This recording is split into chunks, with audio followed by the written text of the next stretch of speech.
Ayan guys, manaog na ta. Gikan na ta sa babaw. Unya manaog na ta sa ubos kay walay manaog sa babaw. So human ang tanan, human na ko sa Siraw. O manaog ko kay nakalimot kog kaon, nakalimot kog mamahaw tungod sa ka-excited. So ang akong driver mao lang gihapon, siya lang gihapon si Kuya. Pero lain na nga akong gisagyang ganiya. Padulong sa Temple of Leia. Karon si Kuya lain lang po. So karon lang. So karon si Kuya gisakyan ko gikan sa Temple of Leia, tas karon manaog na ko sa Lahog. So siya po doon ako gisakyan. Naggulat lang siya mga 30 minutes dito sa Siraw. Ayan guys, tapos pa lang ako pananghalian.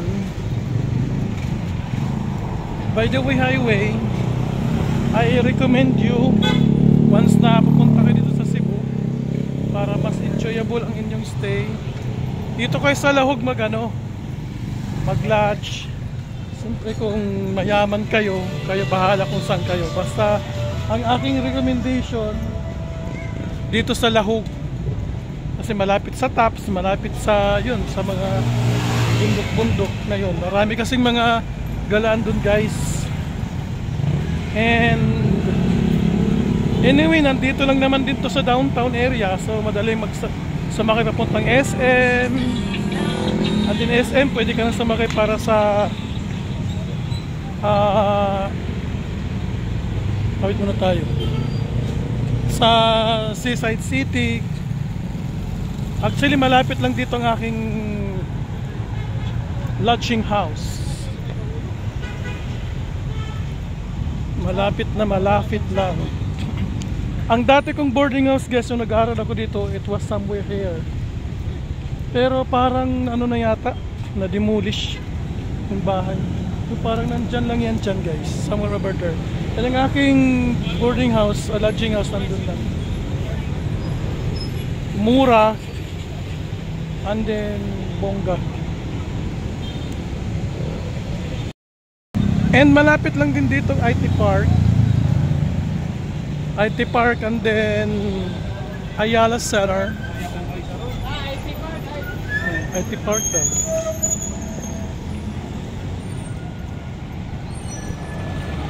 So ang area, nagulat ako, biglang umangat yung Churra Bells. Yung dito, ang tawag sa lugar na to guys, JY. Ang JY guys, okay rin naman. May kukumpara ko to sa Guadalupe ng Manila. Parang ganun. Specifically Guadalupe, sakop kasi yan ng Maghari. Yan, napunta yan dun guys. Dire-diretso yan dun, nandun ang Kapitolyo nila. At dito rin dumadaan papuntang Ayala Center. Dito guys, magtatawid ka, yung mga sakayan dito titigil. Kasi mas priority yung mga tumatawid ng daanan. Tatawid ka, titigil yan sila automatically. Para kang automatic Churra Bells. Kasi ngayon, kailangan kong umuwi ng lodging house. So if I could charge myself, titigil yan sila. To charge my phone kasi lilibutin din natin ang Cebu City. Punta tayo ng Ayala Center, punta tayo ng SM City. Anyway, SM City tapos na yun guys. Ulitin ko kasi dati SM City lang talaga kasi mag-isa lang dito. Since dumami ng mga SM, kailangan specify mo SM City, Mabolo. And then meron din kasing SM sa Consolacion, meron din Seaside. Kaya yun. Pero pag sinabi mong SM City, isa lang yun ng Cebu. Diba? And one thing na namimiss ko dito sa Cebu guys, yung tinatawag namin dati na Makdoko-doko. Ngayon ang tawag na dito is Pongko-pongko. Yung Makdoko-doko, yung yuyuko ka lang. Kasi nandiyan ang kainan, yuyuko ka lang talaga. That's what I miss in Cebu. Ayan guys, bumaba na tayo sa sa jeep from Lahog. Nandito na tayo sa SM City, Cebu. Matagal ko nang binabanggit yan. Ito yung unang mall talaga na napuntahan ko na big city. Nandito yung Radisson Blu. Kailan kaya tayo makakapasok yan? Kasi itong dulo dito, yung kabila, yung likod. Dito ang sakayan papuntang SM Seaside, kasi SM to SM. SM Seaside City. Ito lang ang tanging alam ko na pwedeng mong masakyan papuntang SM Seaside City. Bukod lang sa taxi or angkas or habal-habal. Ayan. And ang pamasahe papunta doon from dito SM City is 30 pesos sa bus, my bus.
Ayan guys, nandito na tayo sa SM City, Seaside. Yan ang sinakyan kong bus, my bus. Nandito tayo ngayon sa Seaview Wing.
Gasaan ka rin.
Ayan guys, nandito na tayo sa sa taas ng SMC Side City.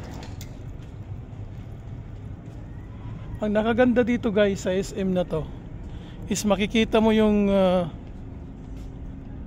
kabuuan ng ng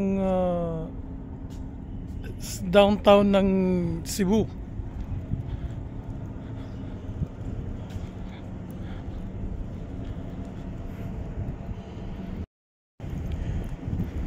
And meron ton ditong park sa taas. And nandun ang New Star guys.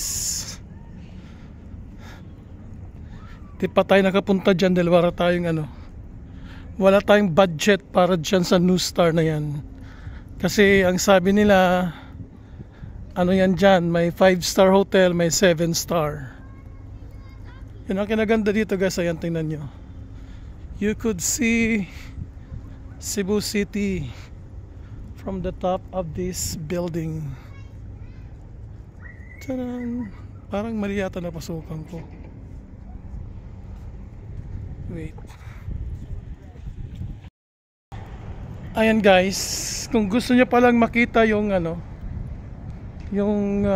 the whole Metro Cebu. Hindi naman Metro Cebu, kumbaga Cebu City. Punta lang ka dito sa Sky Park. This one right here is Sky Park. Dito kami nanood noon ng fireworks. Gagamitin ko ang aking rear camera.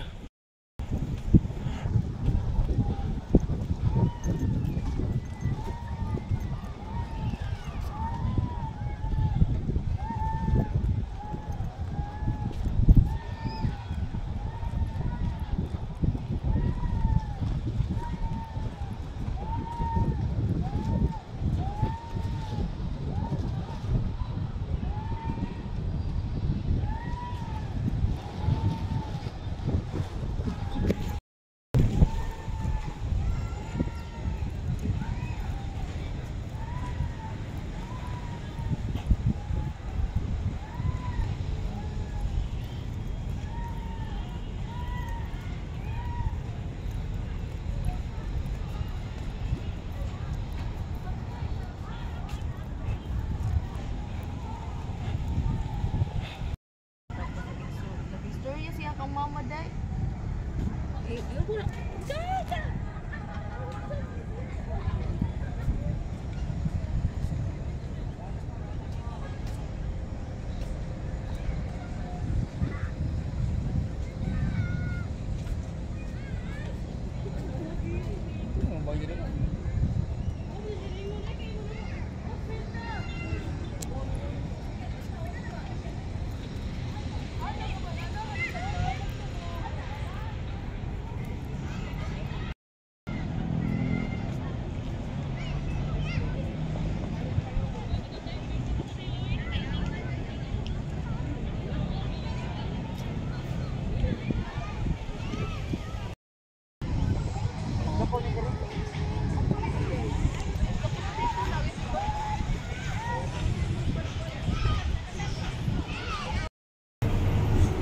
Ayan ya.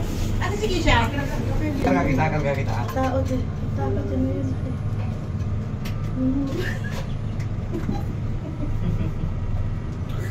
Circle. Tara.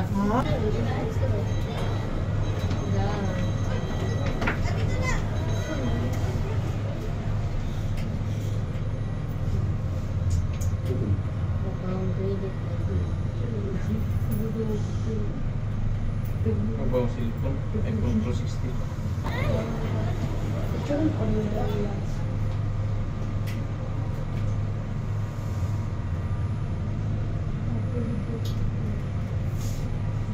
Lower ground.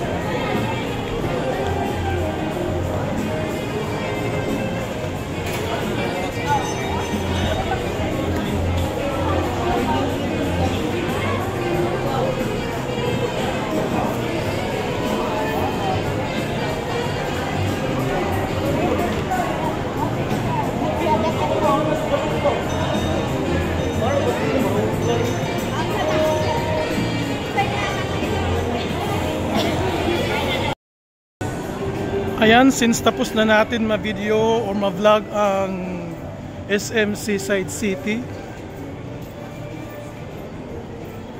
punta na tayo ng Ayala. And bukas na lang din ang Robinson's Galleria dito sa Cebu.